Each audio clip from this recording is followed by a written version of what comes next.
ઘૂંટણની surgery તો એક orthopaedic સર્જન જ કરી શકે ને. તો ક્રિકેટર થોડી કરે, સર્જન જ કરવાનું, અને રોબોટ સાથે હોય તો ઓર સારું થાય. એક મિનિટ, રોબોટ? તો શું આ રોબોટ આખી સર્જરી કરે? સર્જરી તો સર્જન જ કરે, રોબોટ ખાલી અસિસ્ટ કરે.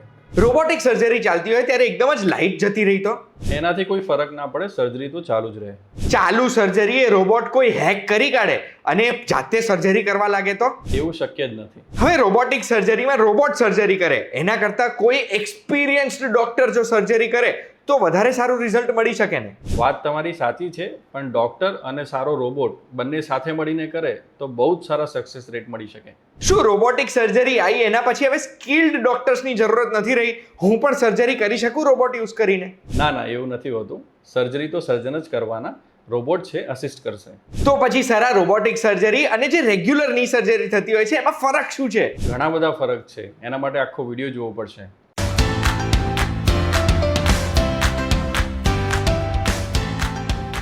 એક વાત કહું, આપનું સ્વાગત છે. મારું નામ છે ગુંજુ ઠક્કર. જેમ જેમ સમય આગળ વધે છે એમ નવી ટેકનોલોજી અને નવી ટેકનિક બંને એડ થાય છે હેલ્થકેર ઇન્ડસ્ટ્રીમાં, એમાં બી સર્જરીઝમાં. હવે આ સર્જરીમાં જ્યારે આપણે સાંધા બદલવાની સર્જરીની વાત કરીએ ને તો એમાં છેલ્લા થોડા વર્ષોમાં રોબોટિક સર્જરી આપણે સાંભળી રહ્યા છે. પણ આ રોબોટ કરે છે શું, એને લઈને મારા મનમાં તો ઘણી બધી મૂંઝવણો છે, અને એ જ બધી મૂંઝવણો દૂર કરવા માટે આપણે આવ્યા છે પાલનપુરના દેવડા હોસ્પિટલમાં, અને આપણી સાથે જોડાયા છે ડોક્ટર અજય સિંહ દેવડા.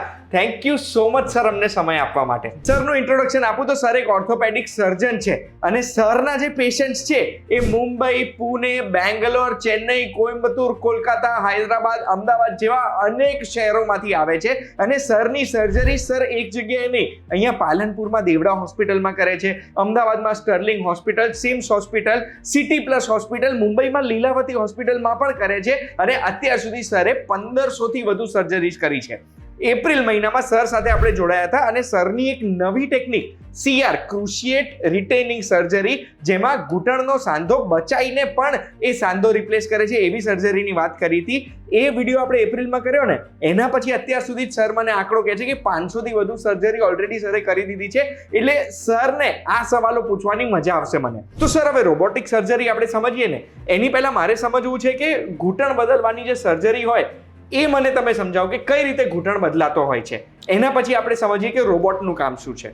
અમે લોકો નોર્મલી જોઈન્ટ જ્યારે પણ રિપ્લેસ કરતા હોઈએ છીએ ત્યારે જેટલી પણ ખરાબ સપાટી છે એને નીકાળી દઈએ છીએ, અને જેટલી સારી સપાટી હોય એને રાખીને એના ઉપર સિમેન્ટ લગાવીને નવો જોઈન્ટ બેસાડી દઈએ, અને પછી એને રિપ્લેસમેન્ટ કહેવાય. આ નોર્મલ પદ્ધતિ છે.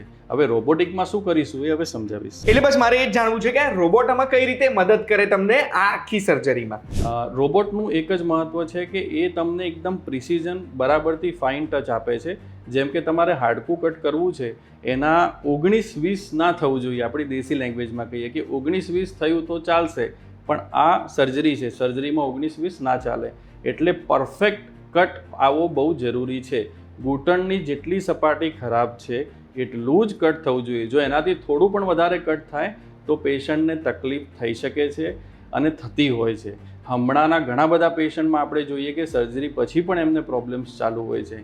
એટલા માટે જ રોબોટથી કરાવો તો ઘણું સારું રહેશે. તો સર આમાં રોબોટનો રોલ શું છે? એટલે એ કઈ રીતે, તમે જેમ મને પહેલા કીધું કે સર્જરીમાં અસિસ્ટ કરશે, તો એનો રોલ શું છે? એ તમને કઈ માહિતી આપશે ને કઈ રીતે મદદ કરશે? જી, હવે નોર્મલી અમે જ્યારે રોબોટથી સર્જરી કરતા હોઈએ છીએ તો ઘૂંટણના ઉપરની બાજુ અને નીચેની બાજુમાં 2 અલગ પિન્સ લગાવીએ, જે રેકોર્ડ કરીને તમને એક ડિજિટલ સ્ક્રીન ઉપર તમને આખો આઈડિયા આપી દેશે કે તમારા ઘૂંટણની એકચ્યુઅલ તકલીફ શું છે અને એના એંગલ્સ શું છે, અને જે એંગલ તમારે કરેક્ટ કરવાના છે એ કર્યા પછી એ કેવું દેખાશે એ પણ સ્ક્રીન ઉપર આપી દેશે.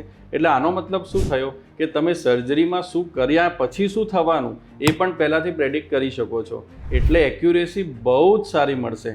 એટલે જ રોબોટથી કરાયા પછી તમારે સર્જરીમાં કોઈ પ્રોબ્લેમ થવાની શક્યતા નથી. તો પછી સર આપણે માની લઈએ કે કોઈ પણ એક વ્યક્તિ છે જે તમારી પાસે આવ્યા છે અને રોબોટિક સર્જરી કરાવી છે, તો મને તમે એક કરીને આખી પ્રોસેસ સમજાવો ને કે આ રોબોટિક સર્જરી કઈ રીતે થશે સ્ટાર્ટિંગથી એન્ડ સુધી. જી, હવે નોર્મલી જ્યારે પણ પેશન્ટને ઓપરેશન થિયેટરમાં અમે લઈએ છીએ તો પહેલાં તો એને ટેન્શન ના થાય એના માટે એના જોડે વાતચીતો કરતા રહીએ છીએ.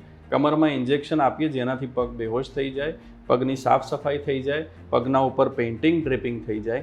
એના પછી અમે જે રોબોટ છે એનું પ્લેસમેન્ટ જોઈ અને રોબોટના પ્લેસમેન્ટ પ્રમાણે ઘૂંટણનું પ્લેસમેન્ટ રાખી એના ઉપર અને નીચેની બાજુ પિન્સ લગાવી અને પછી અમે એ જ જેટલું પણ મેજરમેન્ટ છે અમે એમાં મેજરમેન્ટ જોઈ લઈએ અને પછી અમે સર્જરી સ્ટાર્ટ કરીએ.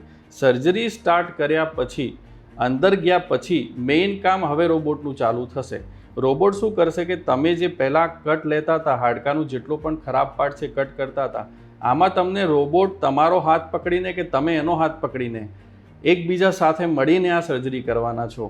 એ તમને શું કરશે કે તમે ક્યારે પણ તમે એને એમ કહેશો કે મારે થોડું વધારે કટ કરવું છે, એ તમને નહીં કરવા દે. એટલે આમ જોવા જઈએ તો શિક્ષક અને સ્ટુડન્ટ, ટીચર અને સ્ટુડન્ટ જેવી વાત છે. ટીચરે સ્ટુડન્ટને 2+2 4 બતાવ્યું છે, તો એ જ્યારે પણ ટીચર બાય મિસ્ટેકલી 2+2 5 બોલશે એટલે ટીચરને તરત જ સ્ટુડન્ટ એમ કહેશે યુ આર રોંગ. એટલે સેમ વસ્તુ આમાં છે કે જોઈન્ટ રિપ્લેસમેન્ટમાં તમારે પરફેક્ટ કટ કરવા માટે રોબોટને આગળ લાવીને એને મૂકશો. રોબોટ જ્યારે પણ અંદરની બાજુ ઘૂંટણના બાજુ લઈએ છીએ ત્યારે એને અંદરની બાજુ જે પ્રિસિઝનથી કટ કરવાનું છે એમાં એ તમને બહુ જ મદદ કરશે કે વધારે પડતું હાડકું કટ ના થઈ જાય, આડું કટ ના થઈ જાય, સીધું કટ ના થઈ જાય. જે સ્ટ્રેટ તમારે કટ થવું જોઈએ એ એંગલમાં જ કટ કરશે અને એંગલ કટ કર્યા પછી પણ તમને બતાવશે કે હજી તમારે વધારે કટ કરશો તો શું પોસિબિલિટી છે, કેટલું સારું થઈ શકે ને કેટલું ખરાબ થઈ શકે. એ કટ કરી આપવા માટે સૌથી પહેલું પગલું એનું રોબોટનું ત્યાં કામ આવશે. પછી પાછો રોબોટને તમે સાઈડમાં લઈ લો છો. જેટલી પણ વસ્તુ તમે ખરાબ થયેલી નીકાળી દીધી છે એ વસ્તુ બરાબરથી થઈ છે કે નહીં એની ચોકસાઈ પાછો ડૉક્ટર કરે છે. એટલે ડઝન્ટ મીન કે રોબોટ બધું કરે છે, રોબોટ ખાલી હેલ્પ કરે છે. સર્જન એની એક્યુરેસી સર્જન પણ ચેક કરે છે કે રોબોટે કામ બરાબર કર્યું છે કે નહીં. એટલે રોબોટનું જેટલું મહત્ત્વ છે એના કરતાં સર્જનનું વધારે મહત્ત્વ છે. પણ રોબોટ તમને એક સપોર્ટ કરે છે. હવે જોઈન્ટ રિપ્લેસમેન્ટમાં જ્યારે પણ હાડકાં ઉપરનું ને નીચેનું તમે કટ કરી નાખ્યા ઘૂંટણનો ભાગ, પછી અંદરની બાજુની જે અમે નોર્મલ ટેકનિક કરીએ છીએ દેટ ઇઝ CRની, ક્રુશિયેટ રિટ્રેનિંગ. એટલે એમાં લિગામેન્ટ રાખીને કટ કરવું એ થોડું ડિફિકલ્ટ હોય છે. રોબોટ લિગામેન્ટ તમારી કટ ના થવા દે એનું પણ બહુ ધ્યાન રાખે છે. એટલે રોબોટનું ત્યાં પાછું એનું એક્યુરેસીનું કામ આવી ગયું. હવે આ બંને વસ્તુ થઈ ગઈ પછી ઉપરના હાડકાના અંદર શેપ આવે. એ શેપ બરાબરથી આપવામાં રોબોટનું સૌથી વધારે મહત્ત્વ છે. કેમ કે તમારે ઉપરની બાજુના ત્રાંસા અને નીચેની બાજુના ત્રાંસા કટ માટે રોબોટ સૌથી બેસ્ટ કટ કરી આપવા માટેનું એનું નંબર 1 છે. મતલબ કે તમે કોઈ પણ ડૉક્ટરને સર્જરી કરવા માટે આપો, હાઈલી સ્કિલ્ડ ડૉક્ટરને આપો અને રોબોટ સાથે રહીને કરો તો રોબોટ તમને બેટર રિઝલ્ટ જ આપવાનું. આપણે આમાં કોઈ સર્જનને કહેતા નથી કે તમારું કામ બરાબર નથી, મગર રોબોટ હશે તો ઓર એક્યુરેસી આપી શકીશું. આપણું કામ હ્યુમન કાઇન્ડનું છે, આપણે સારું કામ કરીને આપવાનું છે. ભલે એ રોબોટની મદદથી કરીએ કે રોબોટના વગર કરીએ, પણ રોબોટથી તમારે એક્યુરેટ સર્જરી થાય છે. પછી તમે સિમેન્ટ લગાવી એના ઉપર જોઈન્ટ ફિક્સ કરી દો છો. તમે જે જોઈન્ટ ફિટ કર્યા પછીના મૂવમેન્ટ જુઓ છો એમાં પણ તમને લાગે કે મારે ક્યાંય પણ ચેન્જીસ કરવા છે ફાઇનલ સેટિંગ પહેલાં, તો પણ કરી શકો છો. એટલે દરેક વસ્તુ તમને સર્જરી પહેલાં ખબર પડી જાય કે સર્જરી કમ્પ્લીટ થયા પછી પેશન્ટને કેટલું સારું થશે. એને હમણાંથી જ તમે સર્જરીના અંદરથી જ કહી દેશો કે ભાઈ તમારે તો બહુ ફર્સ્ટ ક્લાસ સર્જરી થઈ છે, કોઈ ટેન્શન લેવાની જરૂરત નથી, એકદમ ફર્સ્ટ ક્લાસ થઈ છે, મારા મદદથી અને રોબોટના મદદથી નંબર 1 સર્જરી થઈ છે. બેસિકલી મને એટલી વસ્તુ ખબર પડી કે એક રોબોટનું કામ શું છે, એ ઘૂંટણમાં તમને માર્કિંગ કરીને આપશે કે આ એંગલમાં આ રીતે તમારે બોન કટ કરવાનો છે અને એના ત્યાં આગળ આ રીતે રિપ્લેસમેન્ટ કરવાનો છે અને બોન શેપિંગમાં હેલ્પ કરશે. તો આ જે રોબોટ છે એ રોબોટ એની મેથે કામ કરે કે તમે કોઈ કન્સોલથી એને ઓપરેટ કરો? હવે ઘણા બધા રોબોટ માર્કેટમાં છે અને દરેક રોબોટના અલગ અલગ અભિપ્રાય છે. જેમ કે એક રોબોટ એવો છે કે જેને તમે એક ખાલી એન્ટર આપી દો અને એ બધું જ હાડકું પ્રોપરલી તમને કટ કરીને આપી દે. અને બીજા રોબોટ્સ ઘણા બધા એવા છે કે જેમાં તમને રોબોટ સાથે રહીને તમારે પણ સર્જરી કરવી પડશે, એટલે તમને પણ એને પકડીને રાખવું પડશે. એટલે સેમ વેમાં સર્જરીમાં સર્જનનું કામ તો છે, રોબોટથી એક્યુરેસી વધારે આવશે. તો પછી સર રોબોટિક સર્જરીના ફાયદા શું થાય છે? એના ઘણા બધા ફાયદા છે. એમાં સૌથી પહેલો ફાયદો એ છે કે એક્યુરેસી મળે છે.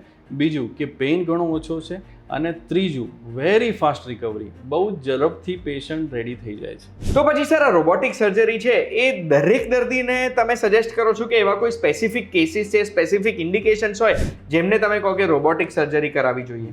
દરેકમાં કરાવી જ શકાય છે, એમાં કોઈ શંકા નથી. મગર અગર તમારે પહેલાં ઘૂંટણમાં કોઈ ઓપરેશન થયેલું છે કે ઘૂંટણના ઉપરના ભાગે કે નીચેના ભાગે ઓપરેશન થયેલું છે, એમાં તો 100% રોબોટથી કરાવો. જેમ કે કોઈને પોલિયો છે તો પોલિયોવાળા પગમાં પણ રિપ્લેસમેન્ટની જરૂરત પડી શકે છે, તો એમાં તો એકદમ એક્યુરેટ રિઝલ્ટ આપી શકે. મારો સવાલ એ છે કે આટલા ફાયદા છે રોબોટિકના, તો મોંઘું પણ હશે, તો શું એ વધારે મોંઘું છે? કેટલો ખર્ચો થાય? મોંઘું તો છે જ, કેમ કે રોબોટની એક્યુરેસી માટે રોબોટના અંદરના ડ્રેપિંગ વધારે પડતા હોય છે. એના ઘણા બધા ઇન્સ્ટ્રુમેન્ટ એવા છે જે કોસ્ટલી છે, એટલે નોર્મલ કોસ્ટ કરતાં બીજી કોસ્ટ વધારે છે, સમય પણ વધારે લાગે છે અને કોસ્ટ પણ વધારે લાગે છે. અને પેકેજીસ એના 2.5 લાખથી લઈને 5 લાખ સુધીના હોય છે. તો આ જે પેકેજ તમે કીધા ઇન્સ્યોરન્સમાં કવર્ડ હોય? જો તમારો મેડિક્લેમ સારો હશે તો કવર થઈ જશે. તો હવે સર છેલ્લો પ્રશ્ન છે ને હું તમને પૂછવા માંગુ છું, આ પર્સનલ સવાલ છે. તમે આટલી બધી સર્જરીઝ કરી છે, હજારો લોકોની તમે સર્જરી કરી છે, તમે કઈ સર્જરી પ્રિફર કરો છો? મારા માટે મારા મંતવ્ય પ્રમાણે તો રોબોટિક જ જરૂરી છે, કેમ કે રોબોટિકથી પ્રિસિઝન બહુ સારું છે, એક્યુરેસી બહુ સારી છે. ઘણા બધા પેશન્ટ્સ રોજ આવીને એક જ પ્રશ્ન પૂછે છે કે રોબોટિક સર્જરી શા માટે કરાવીએ? તમે સર્જરી કરો જ છો તો રોબોટની જરૂરત શું છે? જે મેં ઓલરેડી આપને સમજાવ્યું.